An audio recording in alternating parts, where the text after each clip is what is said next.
Hello BookTube! Welcome to Lizzie Fay Loves Books. I'm Elizabeth and this is my very belated 2015 year at a glance. I also plan to show you my top 15 books of 2015, but first just a real quick summary of what I read. I read 152 books during the year. About 58 of those were on audio, so roughly about a third, and the other 2/3 were physical books. I only had 2 ebooks this year, and so I'm just counting those in with my physical books in other words, books that I actually had to read with my eyes and not listen to. And let me just tell you a little bit about how those broke down. 53, or roughly 1/3 of them, were adult fiction, and 46, or roughly another third of them, were middle grade fiction. And then the other third is pretty evenly split between YA fiction and nonfiction or non-novels. And my nonfiction and non-novels were made up of a few memoir and a very few graphic novels.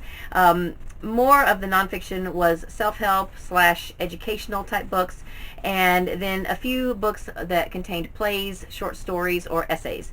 And there were 28 of those non-novel type books, and then again 23 YA fiction. So that's kind of how my year broke down. And just to break down the fiction for you, I kind of was interested to know what types of fiction that I was reading and how that would look on a chart. And so I lumped all of the YA, middle grade, and adult fiction, added that all together, and then just looked at what type of book it was. How my fiction breaks down is 36 books that were sci-fi, fantasy, or magical realism, and 24 books that were contemporary fiction, and 22 books that were historical fiction, 12 that were mystery, and 12 that were dystopian, and 6 romance, and 10 Christian fiction. Now, a couple of the Christian fiction books were also mysteries, but I just put them in one category or the other.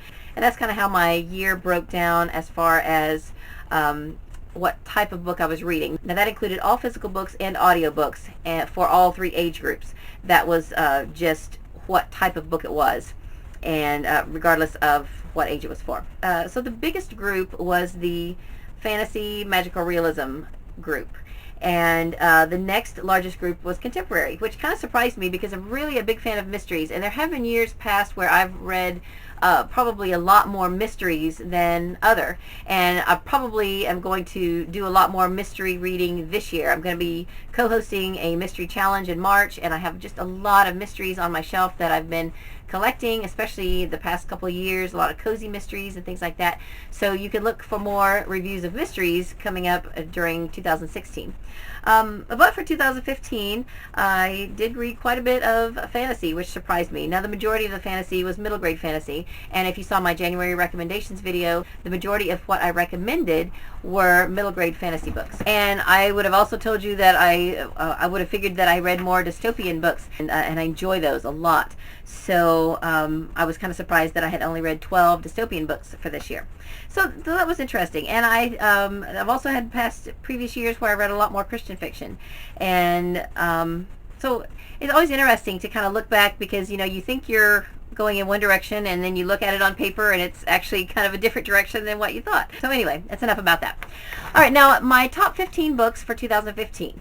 I looked at my Goodreads page, and I looked at all of my books that I gave a 5-star rating to. There were so many different types of books and different genres that I thought it might be best to just break it down into categories and put some of my favorite books into different categories, and then just tell you my top book in each category. So that's what I've done. For children's book, I picked The One and Only Ivan by Katherine Applegate. Now, you might look at it and go, well, isn't that a middle grade book? Well, it really, you could call it a middle grade book. It's for an older elementary audience, and so you find this in elementary school libraries, and it's very appropriate for an older elementary student, and very easy to read, even though it's thick, and so that's the category I am choosing for this book. And my favorite middle grade book is Tesla's Attic by Neal Shusterman and Eric Elfman. I did a full review of this book, and it is on my channel. I will put a link for it down below if you would like to check that out.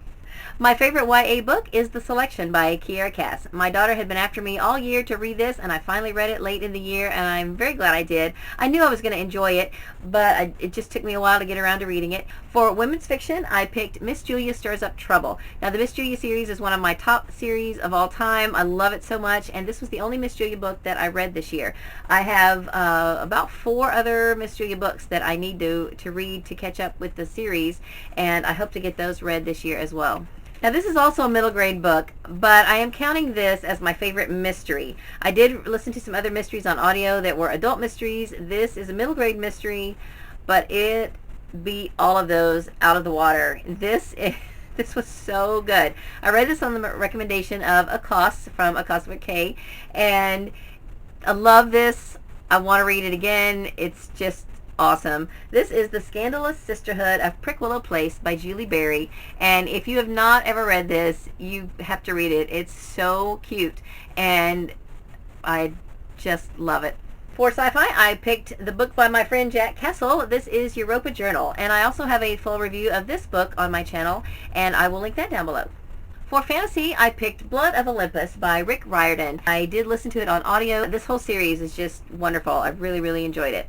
And then my favorite fairy tale retelling is Cress. Of course, it's probably really a toss-up between Cinder and Cress, but I read Cinder in 2014, so I didn't have to pick a favorite between the two, and I just really, really enjoyed this.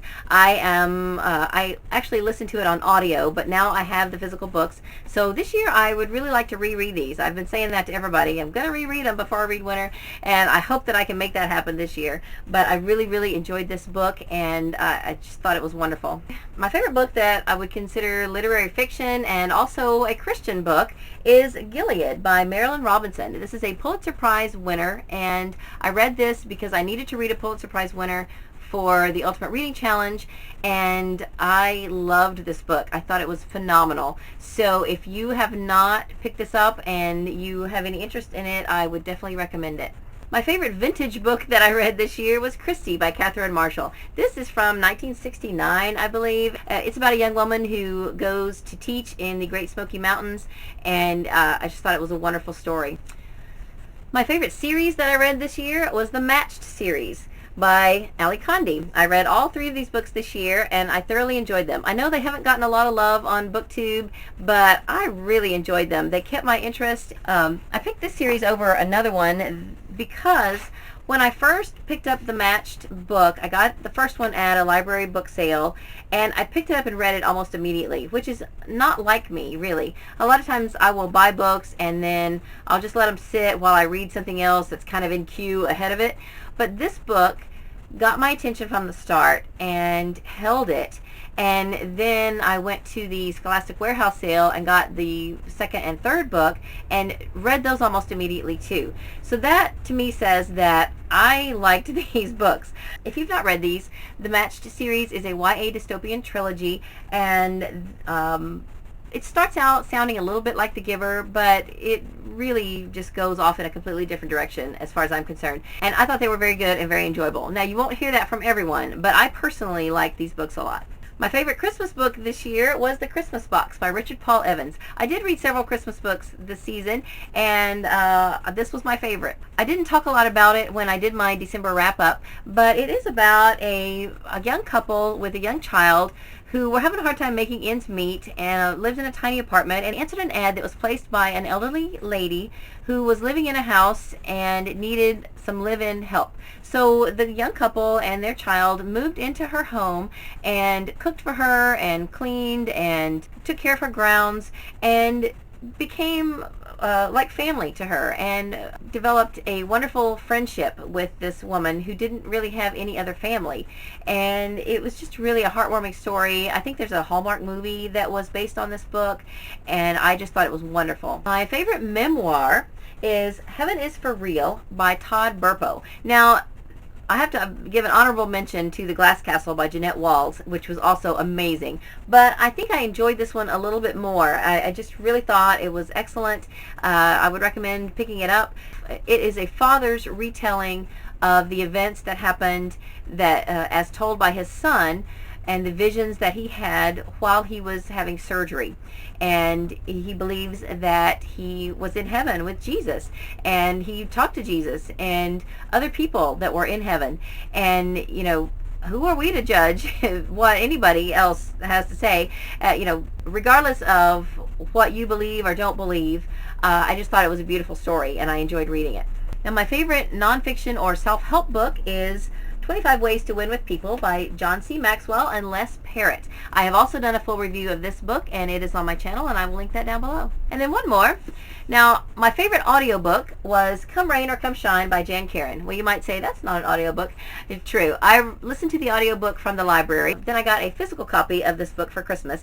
So I just thought I would show you this one since I have it here on my shelf. Jan Karon is just an amazing author, amazing writer, and this is her latest book. I absolutely thoroughly loved it. It was just like being home again with the characters that I've known and loved for so many years, and I just absolutely love this whole series, and this book was just a joy to listen to.